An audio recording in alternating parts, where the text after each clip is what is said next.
Shalom Shalom, welcome to IRC Sawangan.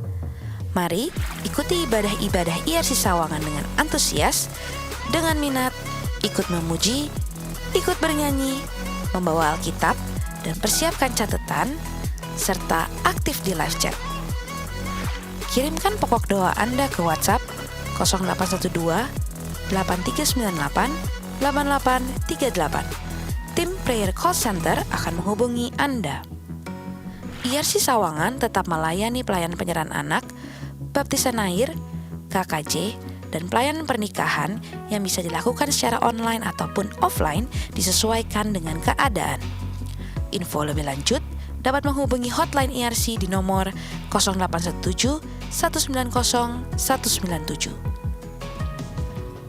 Ikuti ibadah atau program IRC lainnya, IRC General Service setiap minggu pukul 10 pagi, MRS Bertanya setiap Selasa pukul 7 malam, di RP 232 Youth Service setiap Sabtu pukul 4 sore, Kids Church setiap minggu pukul setengah 9 pagi, di OT Teens setiap Kamis minggu ketiga jam 4 sore, ibadah khusus wanita The Significant Woman setiap Kamis minggu keempat jam 4 sore. Ibadah spesial Natal IRC Sawangan pada hari Minggu 20 Desember 2020. Bagi Anda yang rindu untuk memberi persembahan Natal, dapat transfer ke rekening sebagai berikut.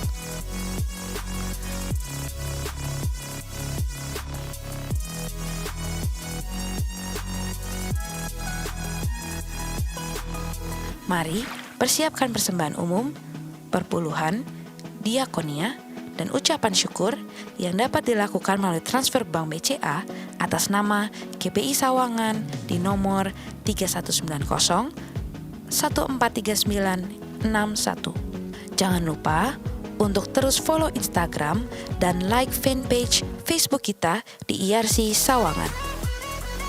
Untuk informasi lebih lanjut dan pelayanan IRC lainnya seperti kegiatan KUL, pendaftaran penyerahan anak, pendaftaran baptisan air, pendaftaran pelayanan pernikahan, dan KKJ, dapat scan barcode yang ada di layar Anda. Demikian pengumuman minggu ini, Tuhan Yesus memberkati. Saat ini mari semua kita deklarasikan Pentakosta ketiga. 1. Pentakosta ketiga adalah pencurahan Roh Kudus yang dahsyat di zaman now melebihi yang terjadi di Azusa Street. 2. Pentakosta ketiga akan mengakibatkan penuaian jiwa yang terbesar dan yang terakhir sebelum Tuhan Yesus datang kembali. 3. Pentakosta ketiga akan membangkitkan generasi Yeremia, yaitu anak-anak muda yang dipenuhi Roh Kudus, cinta mati-matian kepada Tuhan Yesus, tidak kompromi terhadap dosa, dan akan bergerak untuk memenangkan jiwa. 4. Pentakosta ketiga lahir di Indonesia dan bergerak ke bangsa-bangsa. Gerakan ini dari timur ke barat dan akan kembali ke Yerusalem. 5. Pentakosta ketiga akan memberikan kuasa untuk menyelesaikan amanat agung, dan setelah itu Tuhan Yesus datang kembali. Puji nama Tuhan. Shalom saudaraku yang dikasihi Tuhan. Sekali lagi boleh katakan shalom. Haleluya, ada sukacita saudaraku. Haleluya. Mari sama-sama kita bersatu dalam doa saudara. Ya ralabaya syakaralabaya ralabaya ralabaya ralabaya ralabaya. Terima kasih Bapa yang baik, terima kasih Tuhan. Kami sungguh bersyukur kalau saat ini kami boleh ada Tuhan. Kami percaya semua karena kasih dan karunia daripada Engkau. Kami sungguh bersyukur Tuhan, kami punya Allah yang luar biasa Tuhan. Terima kasih Bapa. Saat ini Tuhan, sebelum kami memulai ibadah kami Tuhan, kami ingin bersatu hati Tuhan. Kami berdoa Tuhan bagi gembala pembina kami Tuhan, Bapak Pendeta Dr. Insinyur Niko Nyotora Harjo beserta dengan keempat wakilnya Tuhan. Kami percaya urapan daripada surgawi turun melingkupi hamba-Mu Tuhan Yesus. Memberkati setiap aspek kehidupannya Tuhan, keluarga besarnya, pelayanannya Tuhan. Bapak kami juga memberkati Tuhan gembala rayon kami Tuhan di rayon 9 ini Tuhan. Bapak Pendeta Insinyur Yongki Taufan Wijoyo beserta dengan kedua wakilnya Tuhan. Kami percaya kesehatan yang sempurna Tuhan Yesus berikan bagi hamba-Mu Tuhan. Kau memberkati hamba-Mu dimanapun hamba-Mu berada Tuhan. Jadikan hamba-Mu ini sebagai mercusuar-Mu Tuhan. Pakai hamba-Mu lebih dan lebih lagi Tuhan Yesus. Terima kasih Tuhan. Tidak lupa juga Tuhan kami berdoa bagi gembala kami Tuhan di tempat ini Tuhan. Bapak Pendeta Muhammad Riza Solihin ke dalam tangan-Mu beserta dengan wakilnya Tuhan. Berkati tutup bungkus hamba-Mu dengan kuasa darah-Mu yang kudus Tuhan. Biar apapun yang hamba-Mu lakukan Kau jadikan berhasil Tuhan. Jadikan hamba-Mu sebagai mercusuar-Mu Tuhan. Pakai terus hamba-Mu lebih lagi dan lebih lagi Tuhan Yesus. Terima kasih Bapak, kami memberkati Tuhan keluarga besar hamba-Mu Tuhan. Istri, anak, cucu, menantu ke dalam tangan-Mu Tuhan. Engkau yang memberkati Tuhan, Engkau yang melindungi di belakang kayu salib-Mu Tuhan. Terima kasih Bapak, terima kasih Tuhan Yesus. Saat ini kami juga berdoa bagi para volunteers IRC Sawangan Tuhan. Kami percaya roh keunitian Tuhan turun atas setiap hamba-Mu Tuhan. Turun atas setiap volunteer-Mu Tuhan, dimanapun volunteer-Mu berada saat ini Tuhan. Berikan Tuhan api yang lebih menyala lagi untuk terus melayani Engkau dimanapun mereka berada Tuhan. Terima kasih Bapak, terima kasih. Bapak di surga, saat ini juga Tuhan kami ingin berdoa bagi bangsa dan negara kami Indonesia Tuhan. Mari sama-sama kita angkat tangan kita saudaraku. Saat ini kami lepaskan berkat bagi bangsa kami Indonesia Tuhan. Kami percaya Engkau mengasihi bangsa kami. Kami serahkan bangsa kami ke dalam tangan-Mu Tuhan. Kami katakan shalom atas Indonesia. Kami katakan shalom atas Indonesia. Roh Allah tercurah atas bangsa kami di dalam nama Yesus. Kami memberkati pemerintahan bangsa kami dari yang tertinggi yang terendah Tuhan. Engkau yang memberkati presiden, wakil presiden. Engkau yang memberkati para menteri MPR, DPR serta jajarannya Tuhan. Engkau juga yang memberkati setiap kepala-kepala daerah Tuhan. Kami percaya tidak akan ada satupun yang terlewati Tuhan. Bahkan Engkau yang memberkati setiap RT, RW, kelurahan, kecamatan Tuhan. Kami percaya Tuhan, roh yang takut akan Tuhan turun tercurah atas setiap pemimpin kami di bangsa dan negara ini Tuhan. Kami memberkati bangsa ini Tuhan. Kami tahu Engkau mengasihi bangsa kami Tuhan. Bapak di surga, terima kasih Tuhan, Engkau yang memberkati tanah air udaranya Tuhan. Bapak, kalau saat ini kami tahu bangsa kami boleh berada di tengah pandemi, kami percaya Tuhan Yesus punya sesuatu yang luar biasa untuk bangsa kami. Engkau yang pulihkan bangsa kami. Engkau yang angkat bangsa kami Tuhan. Jadikan bangsa Indonesia sebagai mercusuar-Mu Tuhan. Pakai bangsa kami lebih lagi Tuhan Yesus. Terima kasih Tuhan. Terima kasih Bapak, saat ini kami juga ingin berdoa bagi jemaat-Mu Tuhan yang berada dimanapun mereka berada Tuhan. Kami percaya roh-Mu tercurah atas kami. Saat kami mengikuti ibadah ini Tuhan, kami percaya roh Tuhan bekerja atas kehidupan kami. Pertolongan Tuhan ada atas setiap kehidupan kami. Terima kasih Tuhan Yesus, terima kasih. Buka setiap hati dan pikiran kami Tuhan. Kami mau terima sesuatu yang baru hari ini. Terima kasih Bapak, terima kasih Engkau yang memberkati jalannya ibadah ini Tuhan. Dari awal pertengahan hingga akhirnya Tuhan. Kami percaya roh Tuhan bekerja. Saat ibadah ini berlangsung, roh-Mu bekerja di tengah-tengah kami. Terima kasih Tuhan, terima kasih Tuhan Yesus. Mari jemaat Tuhan yang siap untuk menyembah Tuhan lebih lagi. Sama-sama kita katakan amin. Haleluya, puji nama Tuhan. Sebab kami katakan Engkau lebih dari segalanya untuk kami Tuhan Yesus. Sungguh kami cukup punya Allah yang seperti Engkau Tuhan. Terima kasih Tuhan Yesus.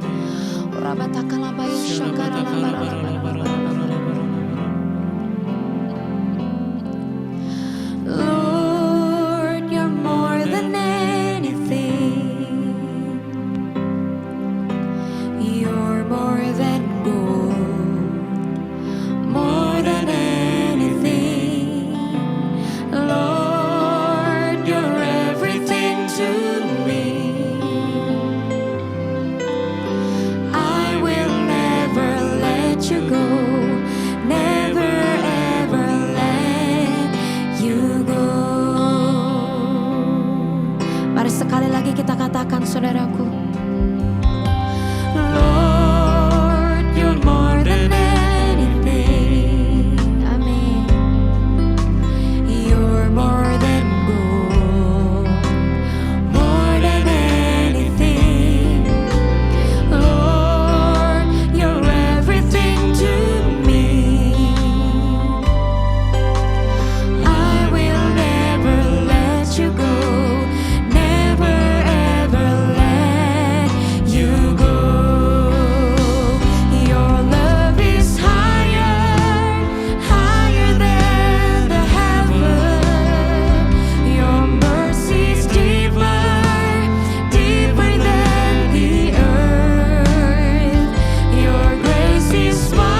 hati kita saudara. Lord, you're more than anything. You're more than gold, more than anything. Lord, you're everything to me. I will never let you go, never ever let. Mari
sukacitamu ada di tengah-tengah kami saat ini Tuhan. Mari jemaat Tuhan yang siap bersorak-sorai, sama-sama kita katakan amin. Boleh berikan kemuliaan bagi Tuhan Yesus saudaraku. Haleluya. Boleh sama-sama kita bangkit berdiri saudaraku. Kita percaya sukacita Tuhan ada di tengah-tengah kita. Amin. Yang percaya boleh katakan amin. Berikan kemuliaan bagi Tuhan Yesus saudaraku. Haleluya.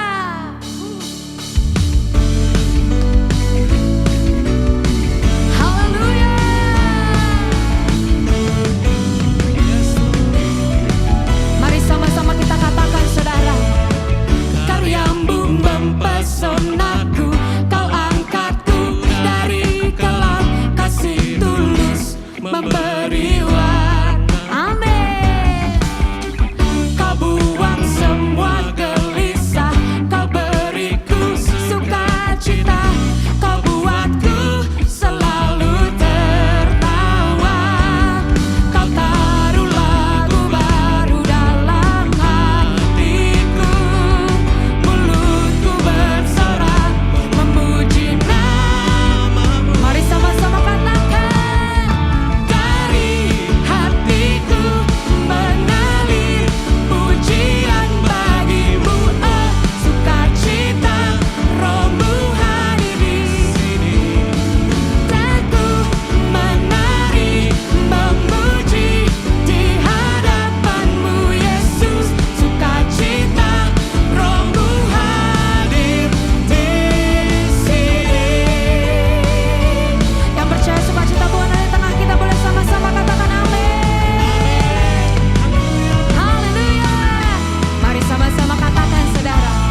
hadirat Tuhan Bapak Ibu Saudara.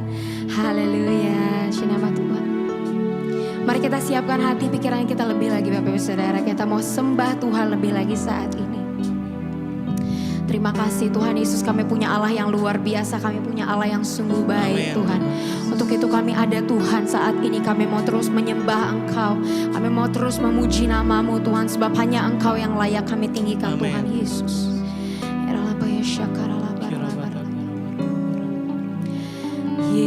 Yesus, Kau sungguh baik. Yesus, nama-Mu indah.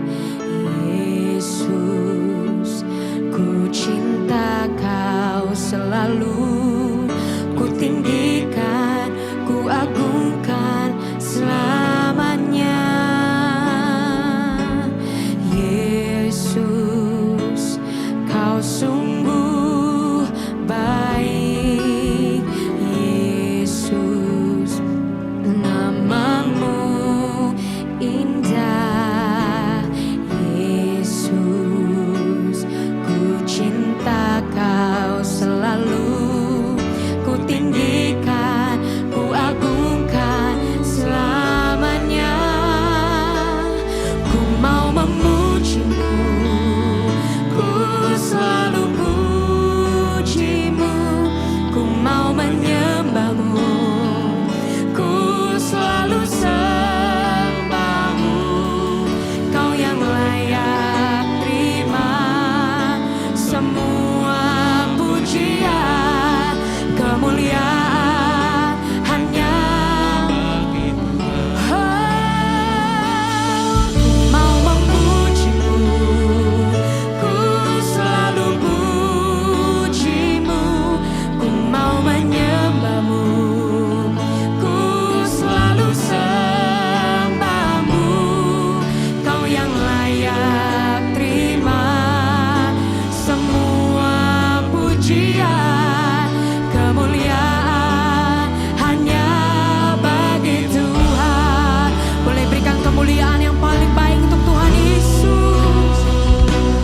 Ku mau memuji-Mu, ku selalu puji-Mu. Ku mau menyembah-Mu, ku selalu sembah-Mu. Kau yang layak terima semua pujian, kemuliaan hanya bagi Tuhan. Ku mau memuji-Mu, ku selalu puji-Mu. Ku mau menyembah-Mu, ku selalu sembah-Mu.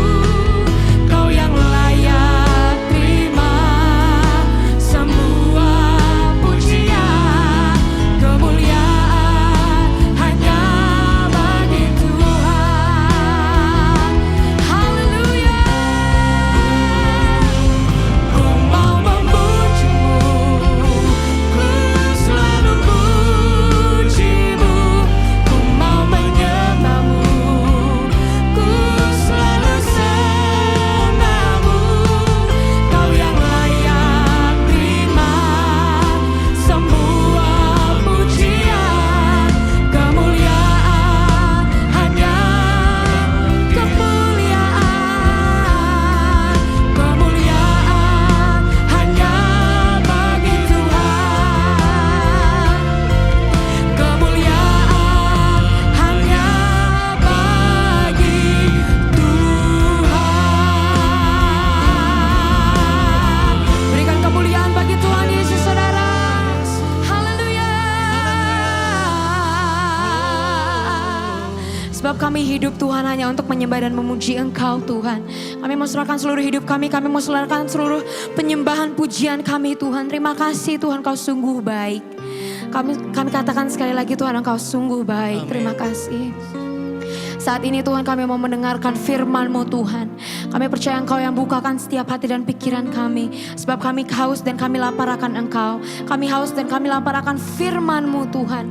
Buka setiap hati dan pikiran kami Tuhan. Engkau juga yang memberkati Tuhan. Hamba-Mu yang akan memberitakan Injil-Mu Tuhan saat ini. Terima kasih Tuhan Yesus. Mari jemaat Tuhan yang siap untuk mendengarkan firman Tuhan. Sama-sama kita katakan amin. Amin.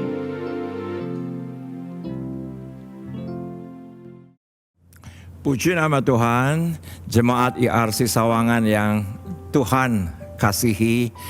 Senang sekali hari ini kita kembali berjumpa dalam ibadah virtual. Kembali saya tegaskan bahwa ini bukan acara rohani, tetapi kita sedang beribadah kepada Dia. Apa arti ibadah? Bukan menerima.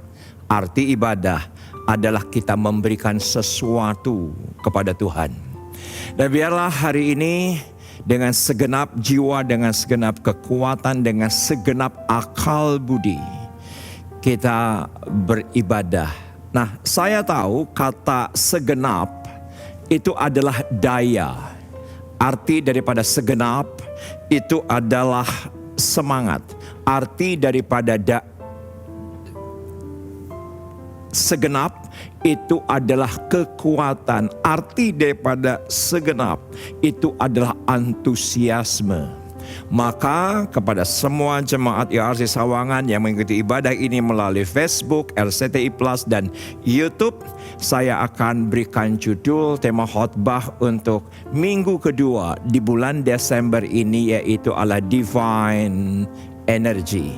Saya berikan judul yaitu adalah daya, kekuatan, semangat, antusias, animo yang datang daripada Allah. Tetapi saya ingin melihat ada satu pewahyuan yang saya terima di hari terakhir, bahwa ya banyak ayat mengenai divine energy.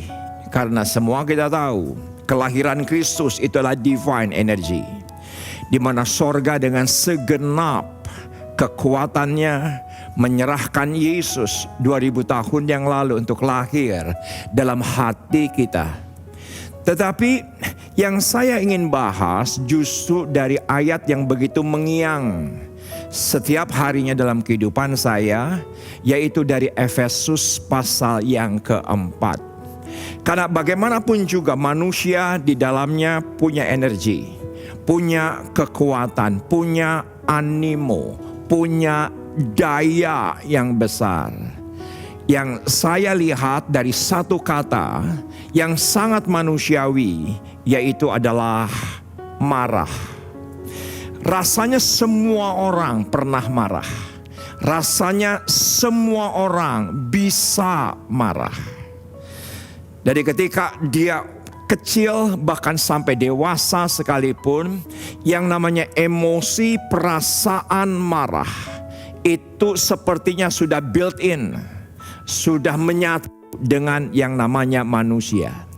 Mungkin ada di antara Anda berkata, saya adalah orang yang paling sabar, puji Tuhan. Saya adalah orang yang paling pendiam, puji Tuhan. Saya adalah orang yang sangat bisa mengendalikan diri, puji Tuhan. Tetapi bagaimanapun dalam diri seseorang pasti pernah, yaitu adalah marah. Efesus 4 ayat yang ke-26 berkata, apabila kamu menjadi marah, janganlah kamu berbuat dosa. Janganlah matahari terbenam sebelum padam. Dari NIV saya dapati kata dan janganlah beri kesempatan kepada iblis. Ada satu kata yang begitu hidup, neither give place to the devil, yaitu adalah sebuah ruang, sebuah space, sebuah place, tempat untuk yang namanya adalah iblis. Dan marah itu membutuhkan energi. Marah itu membutuhkan daya. Marah itu membutuhkan kekuatan. Ya memang betul, tidak perlu dengan kata-kata, tidak perlu dengan umpatan, tidak perlu dengan kata-kata yang keras. Justru yang bahaya menurut saya justru adalah ketika seseorang tetap diam tapi hatinya marah. Itu energi yang harus dikendalikan. Dia tidak bereaksi, dia tidak mengumpat, dia tidak berkata-kata kasar, dia tidak bereaksi salah, tapi dia diam saja. Itu di dalamnya ada energi yang besar yang bisa merusak dirinya, yang mana satu kali kelak akan meledak, itu akan merusak sekelilingnya. Nah, tadi Efesus berkata, Paulus, padamkan marah, jangan sampai matahari terbenam. Walaupun Anda berkata, enggak saya diam, oh enggak saya tidak bereaksi, oh tidak saya tidak mengumpat, oh tidak saya tidak bereaksi dengan kata-kata yang kasar.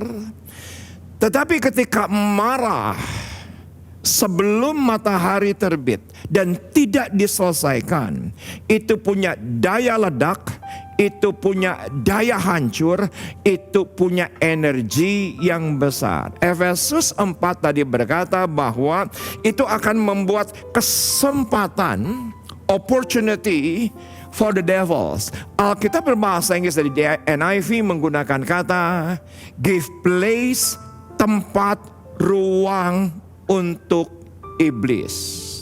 Yang mana semua kita tahu kekuatannya, energinya, daya ledaknya sangat luar biasa.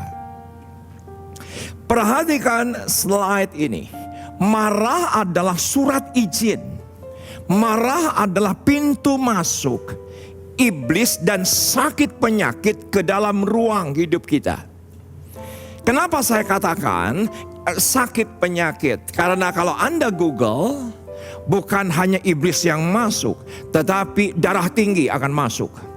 Tapi stroke akan masuk.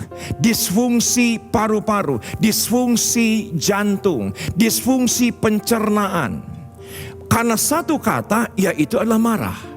Bukan sekedar iblis yang masuk, tetapi penelitian mengatakan, medis mengatakan, ketika Anda buat ruang untuk iblis, bukan hanya iblis ternyata, itu sakit penyakit, itu bisa masuk. Ada disfungsi ginjal, disfungsi paru-paru, disfungsi jantung, disfungsi darah.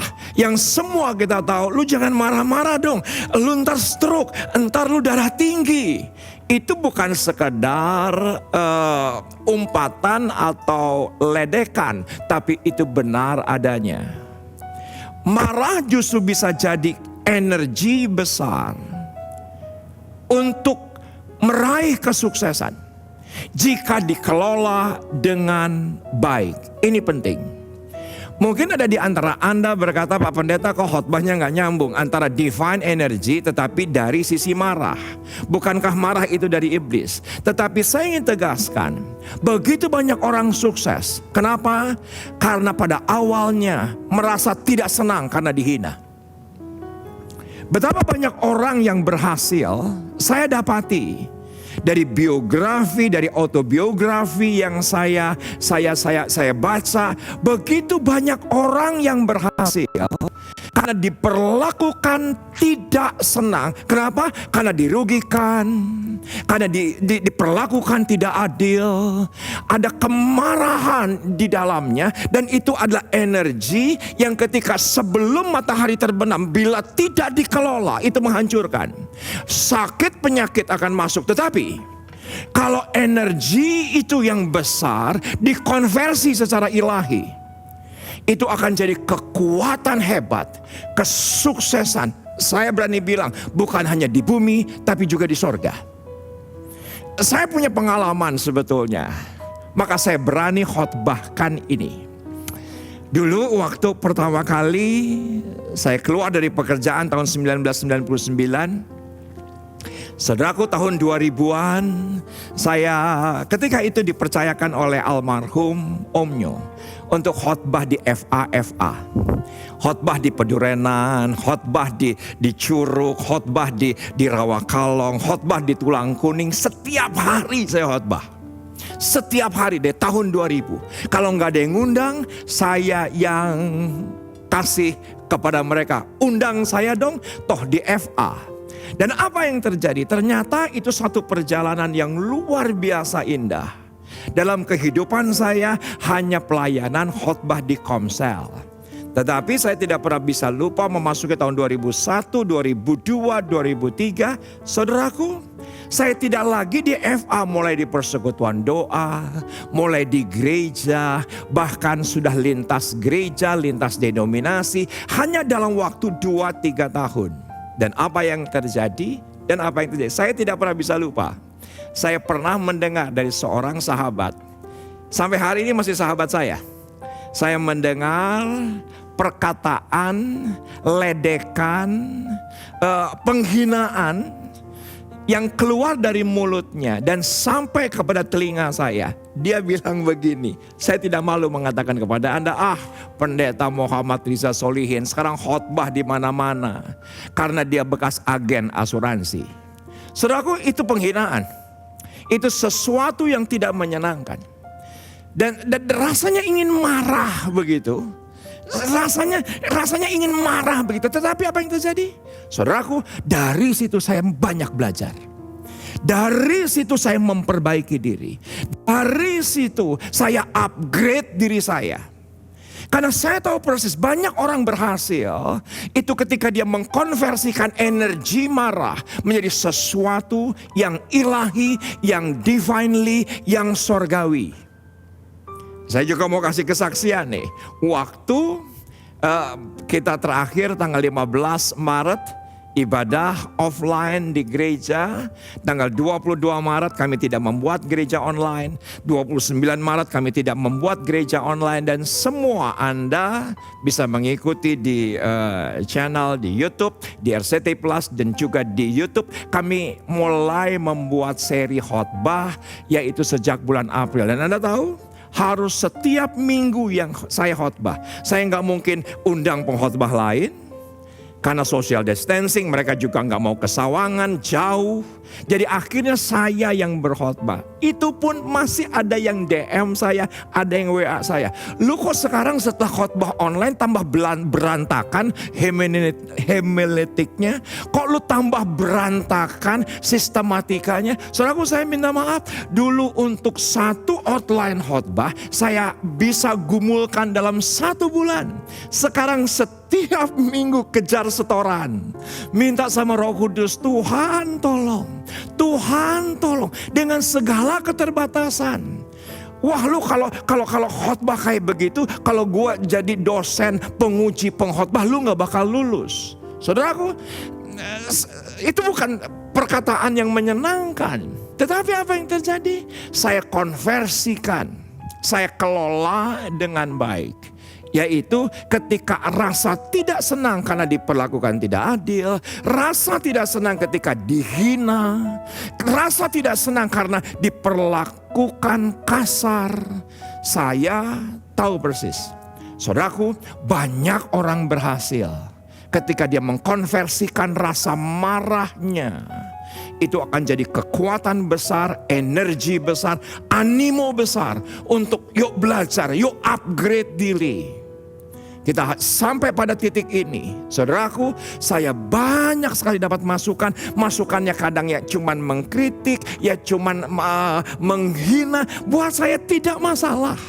Yang penting saya bisa konversikan semua itu untuk Tuhan. Untuk melayani, untuk menjangkau jiwa. Saya banyak pengalaman 20 tahun dalam pelayanan. Di mana disalahartikan, di mana dihina, rasanya sudah melakukan sesuatu yang baik tetapi tetap ditekan. Saudaraku, saya punya rasa marah. Pasti, kenapa orang sabar pun punya rasa marah. Orang pendiam pun punya rasa marah. Tetapi ketika itu dikelola dengan benar, maka segala sesuatu yang negatif itu bisa menjadi energi yang positif. Dan bukan hanya positif, tetapi bisa menjadi divine energy. Kita akan lihat satu bagian Yang mana terus terang ini saya menjadi semakin mengerti kenapa perjanjian baru berkata bahwa Daud adalah seseorang yang berkenan di hati Allah. Sekarang saya menjadi jauh lebih mengerti. Kenapa saya katakan demikian? Yuk kita akan lihat 2 Samuel 16 ayat yang ke-5 hingga dengan ayat yang ke-12. Backgroundnya adalah ketika itu Absalom, anak daripada Daud sendiri, mengkudeta, dan bukan hanya mengkudeta pemerintahan, tapi juga mengkudeta istana. Nah, yang luar biasanya lagi, yang namanya rakyat daripada Israel, yang mana Daud sebagai raja pasti sudah melakukan yang baik, pasti sudah melakukan yang terbaik untuk rakyatnya. Tetap ada yang condong kepada Absalom dan mengkhianati Daud. Saudaraku, Anda bisa visualisasikan, imajinasikan rasa marah daripada Daud. Saya bisa imajinasikan, anak sendiri mengkudeta, anak sendiri mengusir dia dari istana. Dan bukan itu saja, tetapi rakyat yang senantiasa dia pikirkan, yang dia berikan yang terbaik dari hidupnya untuk rakyatnya, juga mengkhianati. Saya bisa memvisualisasikan apa yang terjadi dengan Daud. Nah, ketika Daud akan keluar dari istana, perhatikan ayat 5 sampai dengan ayat yang ke-6. Simei yang adalah keturunan Saul, di mana semua kita tahu Daud sedemikian rupa menggantikan Saul. Ternyata ada saudara kerabat daripada Saul, yaitu Simei, mengolok-olok dia. Perhatikan seperti apa energi marah yang ada dalam diri Daud dikonversi oleh Daud menjadi sesuatu yang ilahi, menjadi sesuatu yang sorgawi. Ketika Raja Daud telah sampai ke Bahurim, keluarlah dari sana seorang keluarga Saul, ia bernama Simei bin Gera. Sambil mendekati raja, ia terus menerus mengutuk. Bukan hanya mencela, bukan hanya bully, bukan hanya ngejek, bukan hanya menghina, tetapi mengutuk. Ini pasti sebuah tindakan yang tidak menyenangkan. Dan ini pasti Daud yang ketika terima kutukan demi kutukan, walaupun ya mungkin dia manusia paling sabar sekalipun, ya mungkin dia orang yang paling pendiam sekalipun, tetapi saya memberanikan diri berkata, pasti ada rasa marah. Daud dan semua pegawai Raja Daud dilemparinya dengan batu. Walaupun segenap tentara dan semua pahlawan berjalan di kiri kanannya. Beginilah perkataan Simei pada waktu ia mengutuk, enyahlah, enyahlah engkau penumpah darah, orang dursila. Seorang raja dikatakan orang dursila. Seorang raja yang ketika itu masih berkuasa dikatakan apa? Engkau seorang penumpah darah. Tuhan telah membalas kepadamu segala darah keluarga Saul. Saudaraku, dalam bahasa sekarang kapok lo. Yang engkau gantikan menjadi raja.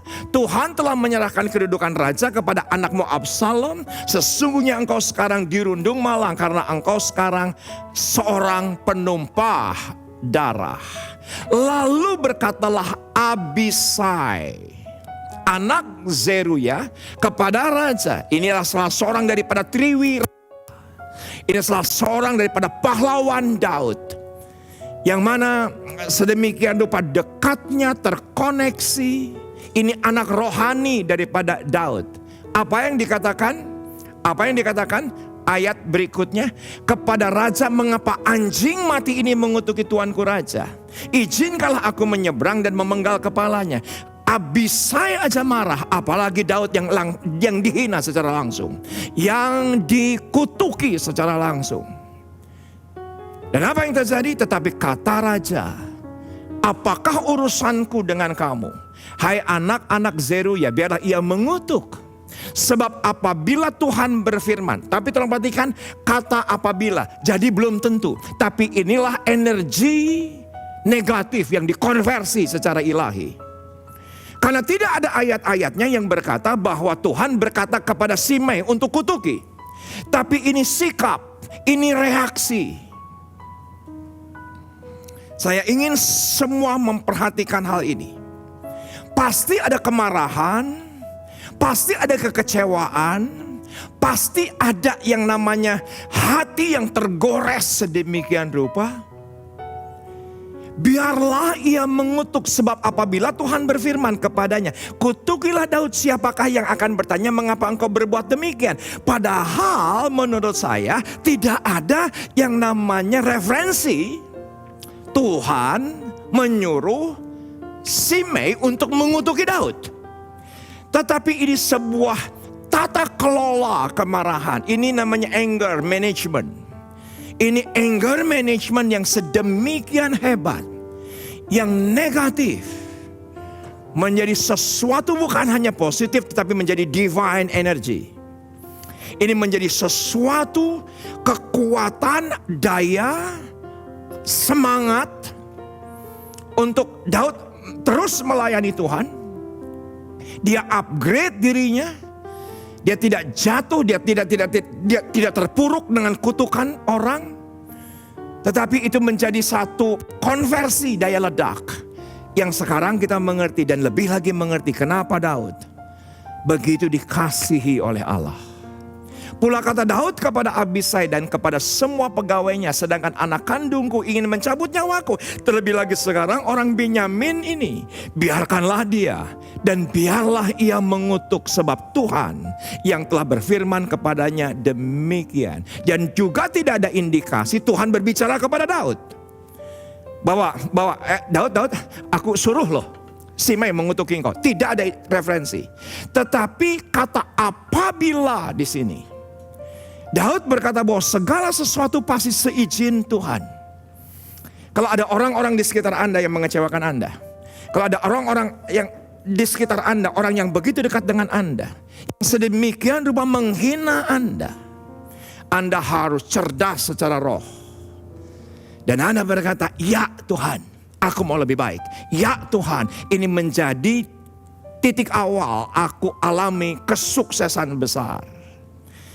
Energi kemarahan yang negatif, yang merusak, yang di dalamnya bisa iblis masuk, yang di dalamnya bisa sakit penyakit masuk.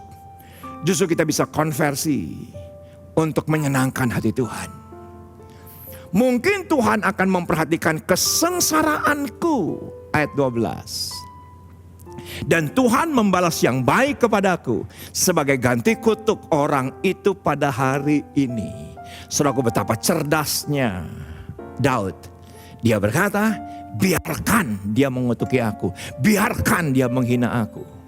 Mungkin ada di antara Anda yang di hari terakhir, oleh karena keadaan pandemi Anda marah sedemikian rupa. Ada rencana yang tertunda, Anda marah sedemikian rupa. Ada keinginan yang batal, marah sedemikian rupa. Anda sekarang bisa mengerti, biarlah energi itu bisa Anda konversikan menjadi sesuatu yang ilahi. Bila kita salah, tidak perlu marah. Bila kita benar, tidak harus marah. Saya ulangi sekali lagi. Bila kita salah, tidak perlu marah. Kan bagus ada masukan. Kan bagus supaya kita menjadi lebih baik. Kenapa kita harus marah? Bila kita benar, juga tidak harus marah. Kenapa? Karena ketika kita biarkan energi negatif masuk dalam kehidupan kita. Dan jangan pernah anak-anak Allah, keluarga besar IRC Sawangan, sekarang tolong diketik di live chat. Dan katakan, dan saya tahu persis ketika Anda ketik di live chat, ini bukan sekedar Anda mengetik, tetapi Anda sedang membuat sesuatu keputusan dalam kehidupan Anda. Dan sekarang yuk sama-sama semua ambil handphonenya dan ketik, bilang begini, energi marah akan kugantikan dengan energi ilahi. Dan yang ilahi ketika berkuasa dalam kehidupan kita, perkawinan kita diubahkan, keluarga kita diubahkan, kesehatan kita akan diubahkan, segala sesuatu Tuhan akan ubahkan. Kenapa? Karena yang negatif kita kelola dengan baik, kita putuskan untuk kita konversikan dengan sesuatu yang ilahi. Dan apa yang terjadi? Semua kita tahu, Absalom mati. Dan Anda tahu matinya Absalom, bukan dari tangan Daud, bukan dari tangan tentaranya Daud, tetapi kena yang namanya batang kayu, mati, begitu aja. Kenapa saudaraku? Karena Tuhan yang turun tangan sendiri. Dan ketika Daud akan kembali kepada istananya, Daud akan kembali ke kerajaannya, perhatikan bagian ini. 2 Samuel 19 ayat yang ke-15, ternyata yang menyongsong kembali Simei. Perhatikan dengan cermat. Raja berangkat pulang, Simei menyongsong raja. Seperti apa Simei menyongsong? Lalu berangkatlah raja pulang dan sampailah ia ke tepi sungai Yordan. Sementara itu orang Yehuda telah sampai ke Gilgal untuk menyongsong raja. Dan untuk membawa raja menyeberang sungai Yordan. Juga Simei bin Gera orang Benyamin yang dari Bahurim itu cepat-cepat datang bersama-sama dengan orang-orang Yehuda untuk menyongsong Raja Daud. Juga ada 1.000 orang dari daerah Benyamin bersama-sama dengan Simei dan Ziba hamba keluarga Saul dan ke-15 anaknya laki-laki dan ke-20 hambanya bersama-sama dengan dia datang tergesa-gesa ke sungai Yordan mendahului raja. Lalu menyeberang dari tempat penyeberangan untuk menyeberangkan keluarga raja dan untuk melakukan apa yang dipandangnya baik. Maka Simei bin Gera sujud di depan raja ketika raja hendak menyeberangi sungai Yordan. Apa yang terjadi? Dan berkata kepada raja, janganlah kiranya tuanku tetap memandang aku bersalah. Ada penyesalan di dalam diri Simei. Dan janganlah kiranya tuanku mengingat kesalahan yang dilakukan hambamu ini pada hari tuanku raja keluar dari Yerusalem. Pada saat raja keluar daripada istana, janganlah kiranya raja memperhatikannya lagi. Ayat yang ke-20, sebab hambamu ini tahu bahwa hamba telah berbuat dosa dan lihatlah pada hari ini akulah yang pertama-tama datang dari seluruh keturunan Yusuf untuk menyongsong tuanku raja. Lalu berbicaralah Abisai. Perhatikan, yang mana ketika di 2 Samuel 16 dia berkata, biar aku bunuh aja anjing mati ini. Tadi saya menjelaskan kepada Anda, biar ku bantai aja karena dia sudah mengutuki engkau raja. Tetapi energi marah dikonversi oleh Daud. Dia cerdas dan dia berkata pasti Tuhan akan balaskan yang baik. Tuhan akan balaskan yang ilahi. Tuhan akan balaskan yang sorgawi. Dan akhirnya Daud dikembalikan Tuhan kepada kerajaannya, istananya, Yerusalem. Dan perhatikan apa yang dikatakan Abisai, anak Zeruya, katanya, bukankah Simei patut dihukum mati karena ia telah mengutuki orang yang diurapi Tuhan. Perhatikan. Betapa ini sesuatu yang divinely, sesuatu yang sorgawi. Yang dikatakan oleh reaksi daripada Daud. Tapi kata Daud, apakah urusanku dengan kamu, hai anak-anak Zeruya, sehingga kamu pada hari ini menjadi lawanku? Masakan pada hari ini seorang dihukum mati di Israel, sebab bukankah aku tahu bahwa aku pada hari ini adalah raja atas Israel? Kemudian berkatalah raja kepada Simei, engkau tidak akan mati. Lalu raja bersumpah kepadanya bahwa engkau Simei, sebagaimana rakyatku yang lain, aku tidak akan perlakukan yang salah kepada dirimu. Pengampunan adalah instrumen untuk mengubah energi negatif menjadi positif. Dan bukankah itu Natal? Dan bukankah itu adalah Desember? Desember bukan seperti Februari. Februari itu eros, kata dasar daripada erotis. Kasih yang di dalamnya ada nafsu, perasaan, emosi. Saudaraku, Desember bukanlah Februari, yang dimana orang bawa coklat, bawa bunga, Mungkin kasihnya itu philia, persaudaraan. Desember bukanlah kasih persaudaraan. Bahkan Desember juga bukan kasih storge, yang mana di dalamnya ada ikatan darah. Kenapa saya dikatakan demikian? Karena semua kita tahu yang namanya eros rentan, buktinya ada perceraian.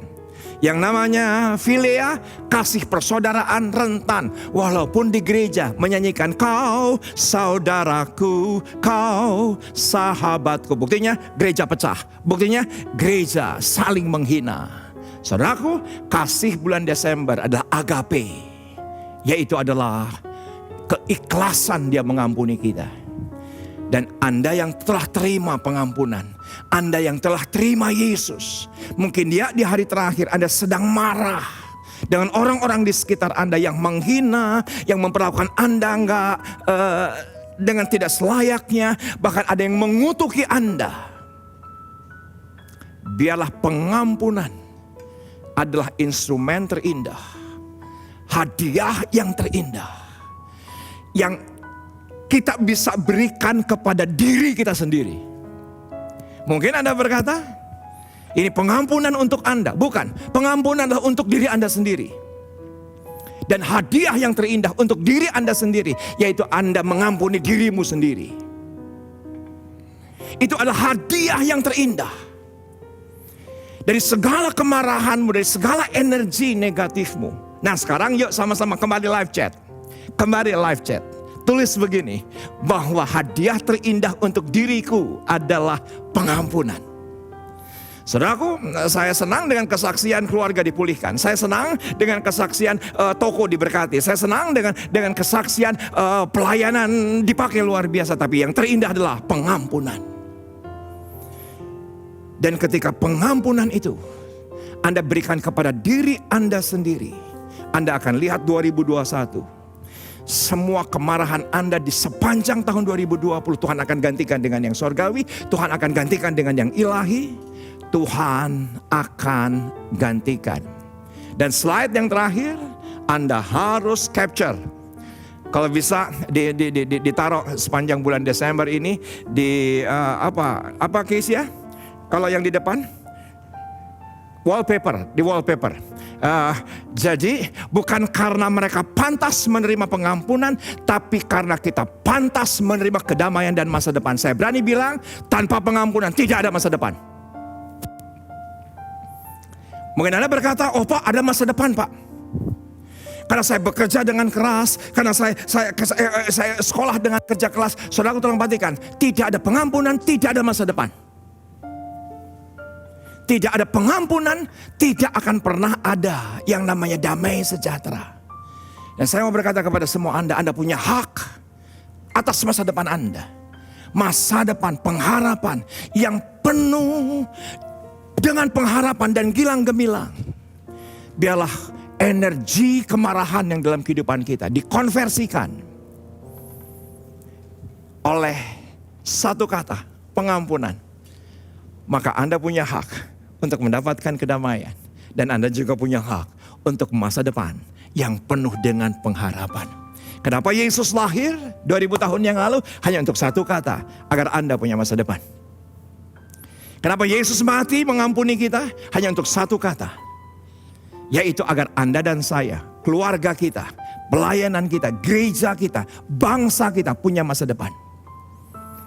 Kenapa dia harus memberikan energinya yang begitu hebat? Karena Yesus juga pernah marah ketika dia di bait Allah. Yesus juga pernah marah ketika dia di bait Allah.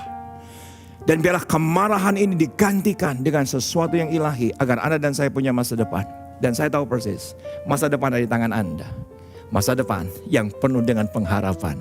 Dan semuanya indah. Ini keputusan Anda, keputusan saya.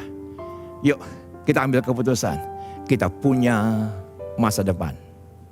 Amin. Senang sekali saya bisa menjabarkan sesuatu yang tersembunyi dari satu kata, yaitu adalah marah. Energi marah punya kekuatan daya ledak yang luar biasa. yang bisa menghancurkan.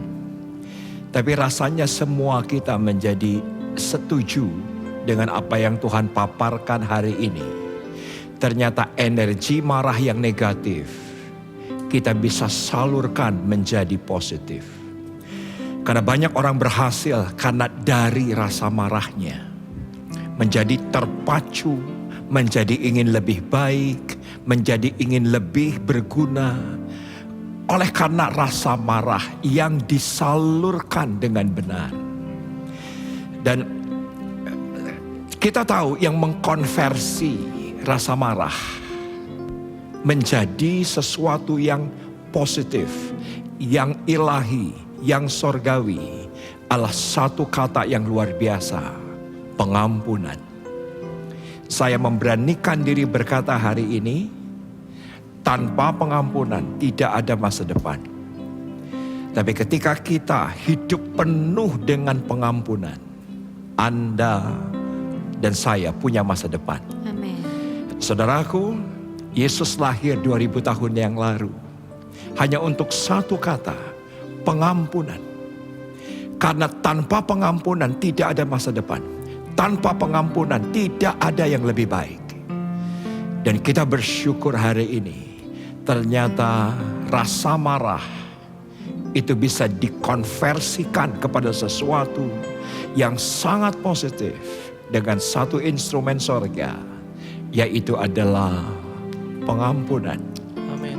Sama-sama kita memejamkan mata, dan mungkin sepanjang firman Tuhan dibentangkan, Anda tahu harus ada keputusan pengampunan yang Anda lakukan. Anda bisa saja seminar, Anda bisa saja melakukan pertemuan besar KKR. Tetapi menurut saya, detik ini pun ketika Anda lepaskan pengampunan, sesuatu yang luar biasa pasti terjadi dalam kehidupan kita.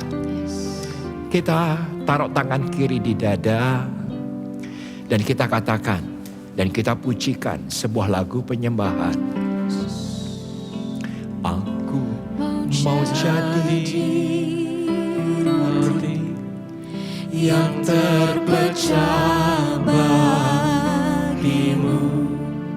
Aku mau jadi anggur yang tercurah bagimu. Aku mau jadi saksi memberitakan Injil-Mu, melayani lebih sungguh. Aku mau jadi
Bapak terima kasih.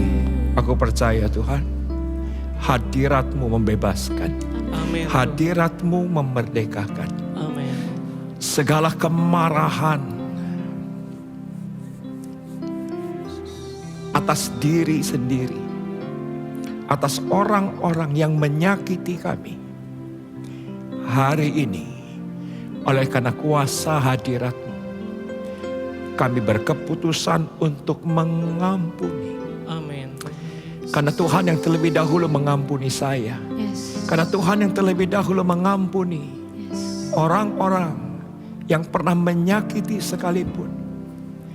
Dan Tuhan, kami mau kemarahan karena diperlakukan tidak adil, kemarahan karena diperlakukan, dikecewakan, kami konversikan dengan energi positif untuk hal-hal yang ilahi, hal-hal yang berguna, hal-hal yang produktif justru terjadi dalam kehidupan kami. Amin. Bapak, Engkau lihat sendiri anak-anak-Mu yang saat ini sedang di rumah, yang meminta anugerah, meminta kekuatan untuk Yes. mengampuni diri sendiri, mengampuni orang-orang yang ada di sekitar kami, agar semua kami punya masa depan. Amin. Perkawinan kami punya masa depan, keluarga kami punya masa depan, Amin. keuangan kami punya Amin. masa depan. Amin. Kami tahu Tuhan, semua berawal dengan satu kata, pengampunan.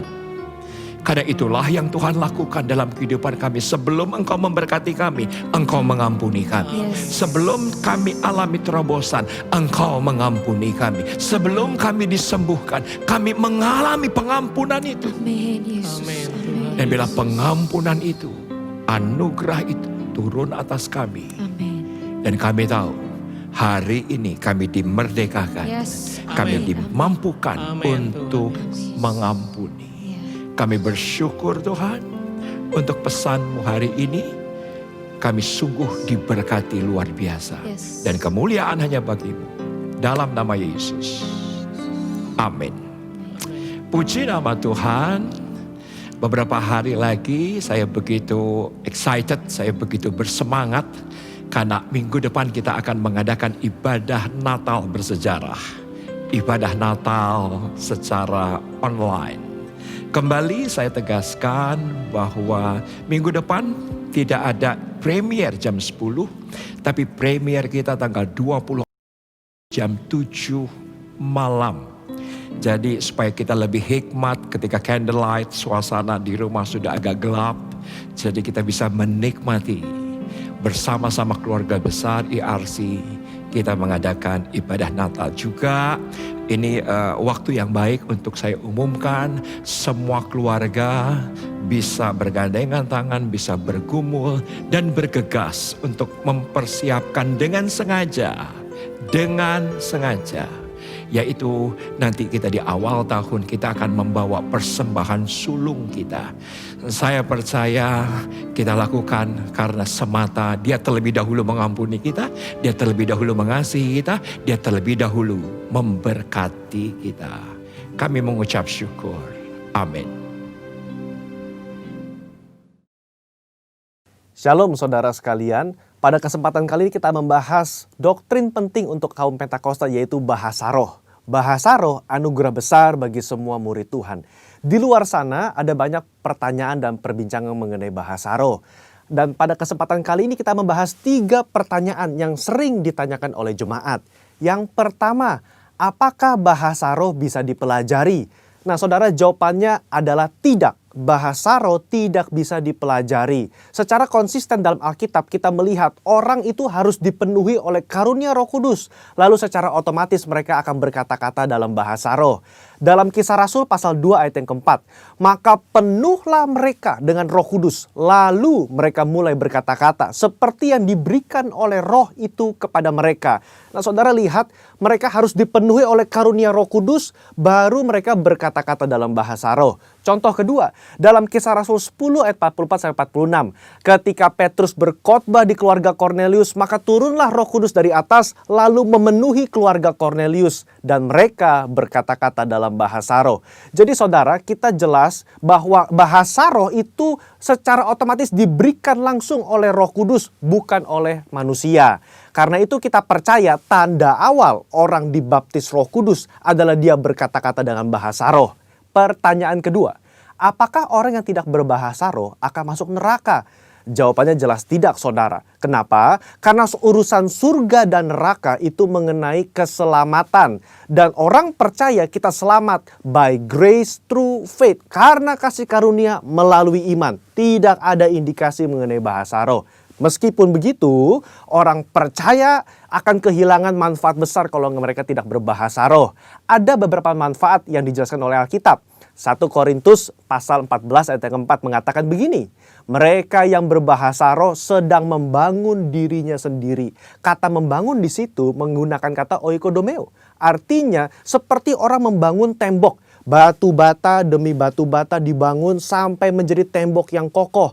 Orang yang berbahasa roh, sehari demi hari mereka berbahasa roh, menguatkan manusia rohani mereka. Meskipun manusia batinia, meskipun manusia jasmani kita lemah, tetapi manusia rohani kita kuat. Dan manfaat kedua, Roma 8 ayat 26. Dikatakan roh juga membantu dengan berdoa untuk kita kepada Allah, dengan keluhan-keluhan terdalam yang tidak terucapkan. Nah, saudara, seringkali di rumah ketika kita berdoa, kita kehabisan kata-kata untuk berdoa dalam bahasa Indonesia mungkin. Tetapi ketika kita berbahasa roh, kita bisa berdoa terus-menerus sampai roh itu mengeluarkan keluhan terdalam kepada Bapa mewakili kita semua. Pertanyaan ketiga, apakah semua orang bisa berbahasa roh? Jawabannya adalah ya. Kita kaum Pentakosta meyakini semua orang percaya yang lahir baru yang mau mereka bisa berbahasa roh. Fondasi firman-Nya ada dalam 1 Korintus 14 ayat yang kelima. Paulus mengatakan, aku suka supaya kamu semua berkata-kata dengan bahasa roh. Bapak Ibu, ada kata-kata semua di situ yang artinya semua orang yang mau pasti bisa berbahasa roh. Itu pun keinginan Paulus selaras dengan janji Tuhan di Yoel 2 ayat 28-32. Pada hari terakhir aku akan mencurahkan rohku ke atas semua manusia. Dan janji Tuhan dalam Markus 16 ayat yang ke-17.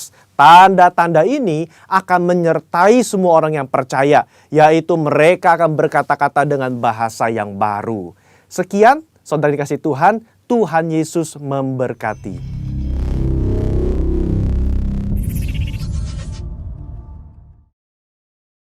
Puji Tuhan, kita sudah di akhir daripada ibadah kita dengan kuasa anugerah daripada Tuhan. Kita bisa konversikan yang negatif menjadi positif karena Tuhan mampukan untuk kita mengampuni. Sekali lagi kita pujikan dan kita siapkan hati kita untuk menerima berkat yang datang dari atas. Mengampuni, mengampuni lebih sungguh, mengampuni, mengampuni lebih sungguh.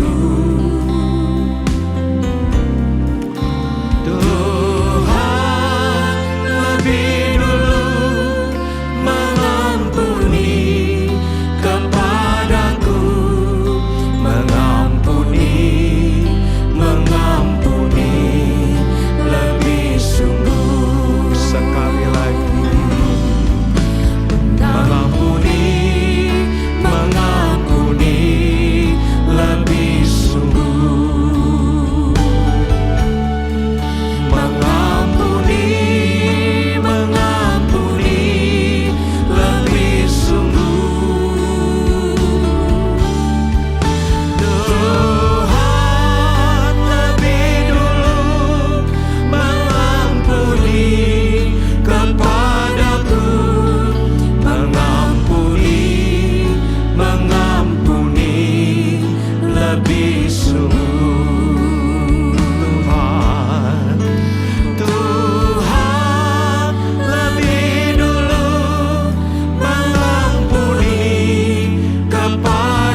tangan kita, terimalah berkat, kasih karunia yang berlimpah-limpah dari Allah Bapa, Anak dan Roh Kudus dalam Yesus Kristus menyertai kita mulai hari ini sampai Maranatha, bahkan sampai selama-lamanya. Semua kita masuk surga semata karena Dia yang telah mengampuni, memampukan kita untuk memberikan banyak pengampunan. Sama-sama yang diberkati dan percaya kita katakan amin.